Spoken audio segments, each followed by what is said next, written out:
All right, No Spot Motivation, episode 5. This is daily habits for building resiliency.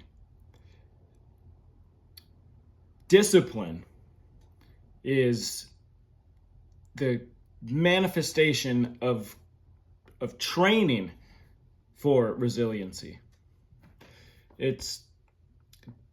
Discipline is a daily practice of resiliency, training your mind and your body to endure and thrive no matter the obstacles ahead.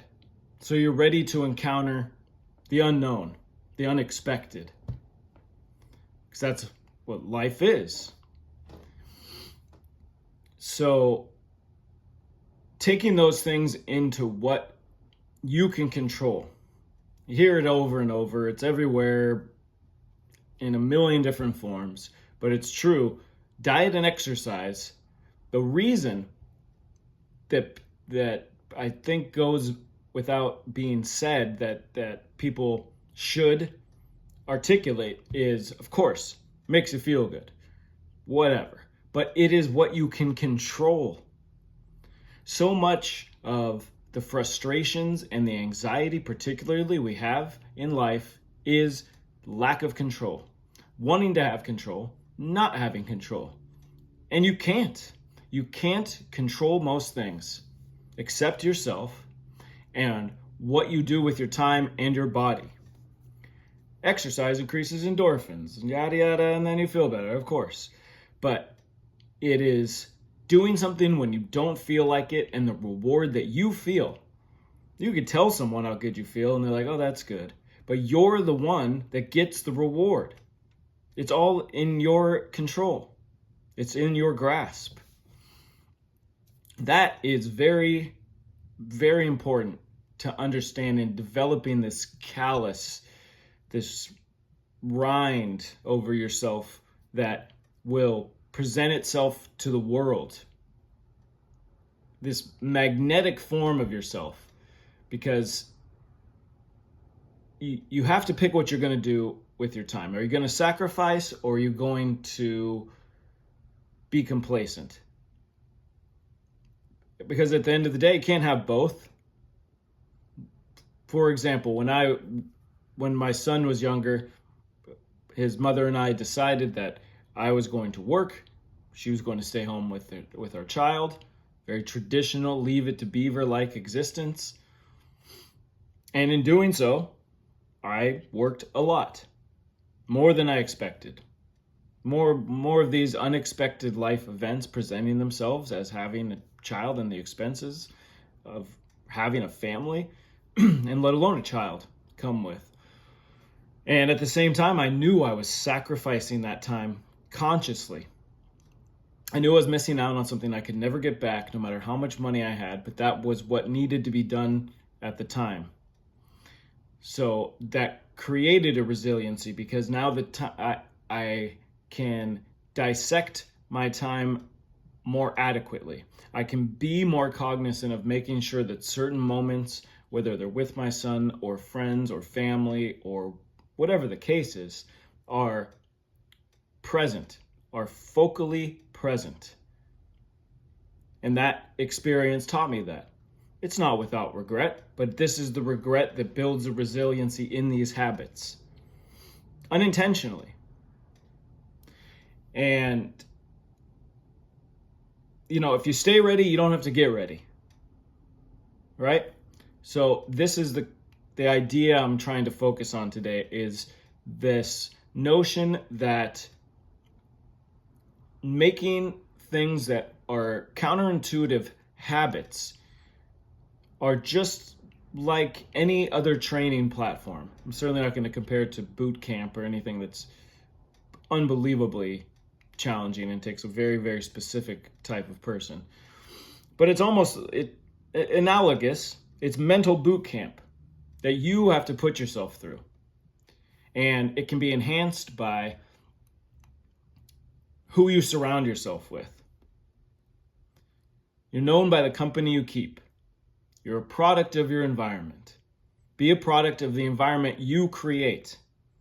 Surround yourself with people who challenge you, Don't just go, oh yeah, well, yeah, they were wrong. You're right.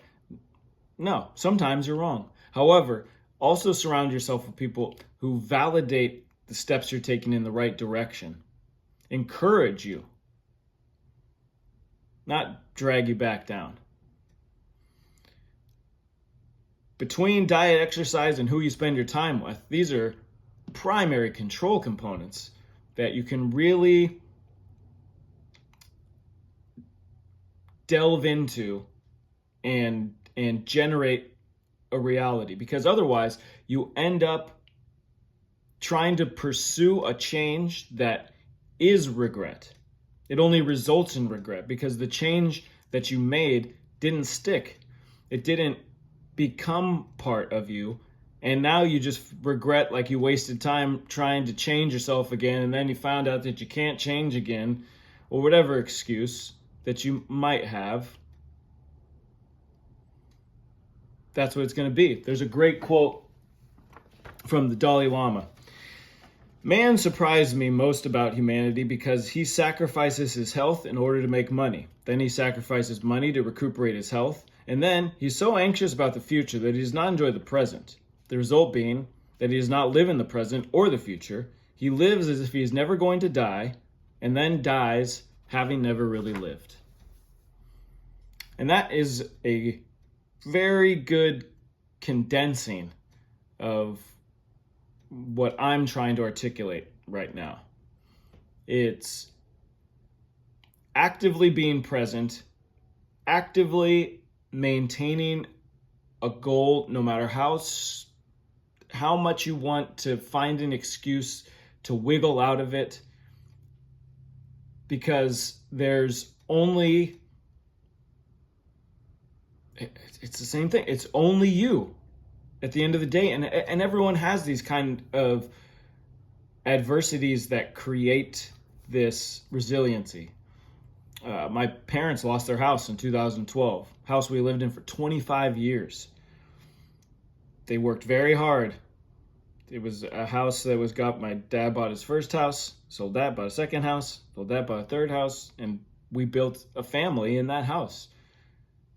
Particularly my parents, the things that they sacrificed to be able to do that, and then evaporated.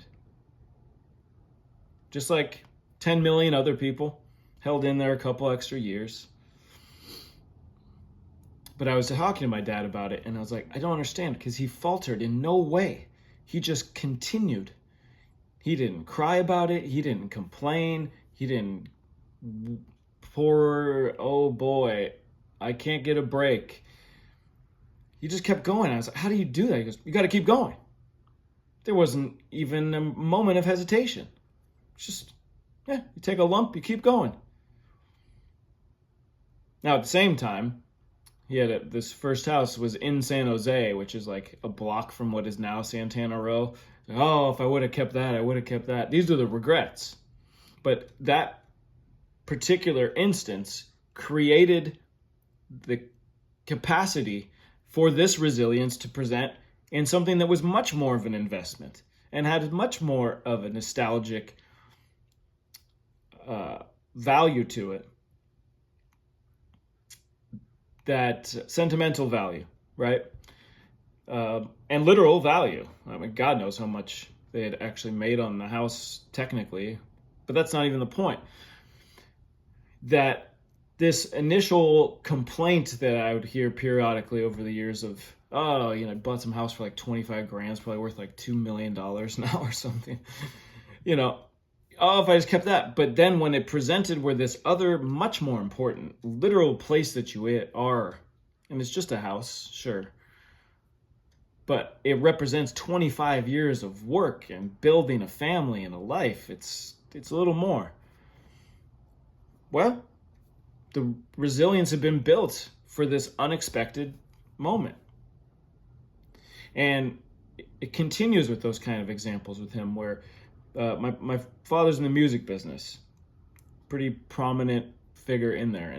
And twice along my life has directly been offered a job by Clive Davis. One of the times when I was 2 years old.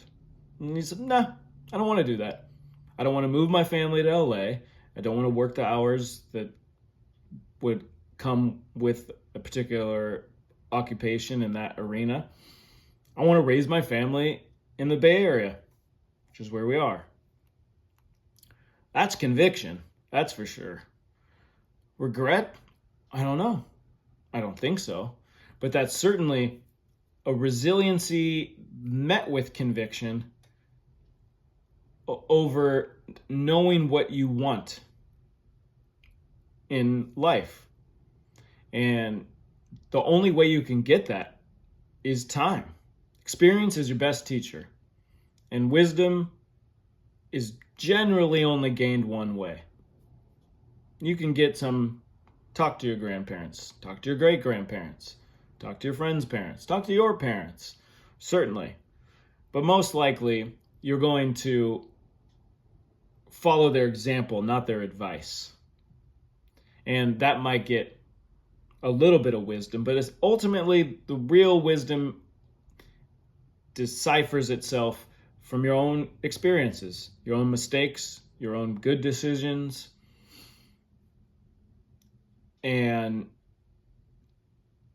those are tangible moments. And when you're sharing those things with people, it's contagious. It's magnetic, right? It's a point and a place where speaking from experience is when people hear you. Repeating something that you've heard is when people shrug you off, or when you sound arrogant and entitled, contentious maybe.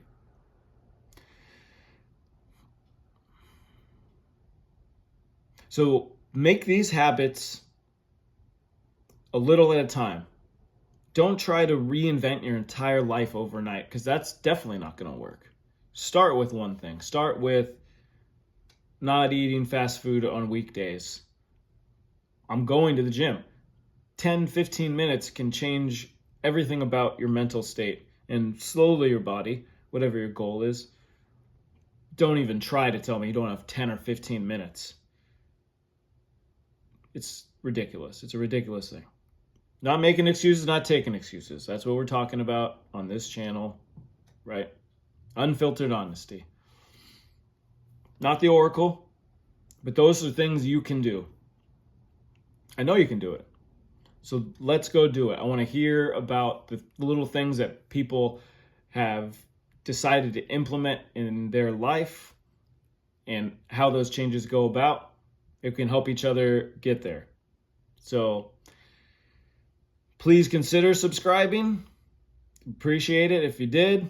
We have a bunch of other videos. There's 4 other episodes now. This is the 5th. There's a bunch of shorts. There's a playlist of poems that I've written that I consider relatable in a motivational sense, that they're relatable. They're things that you can hear and hopefully know that you're not alone in whatever struggle you're facing at this point of your life. So, again, every Tuesday and Friday is when we're posting.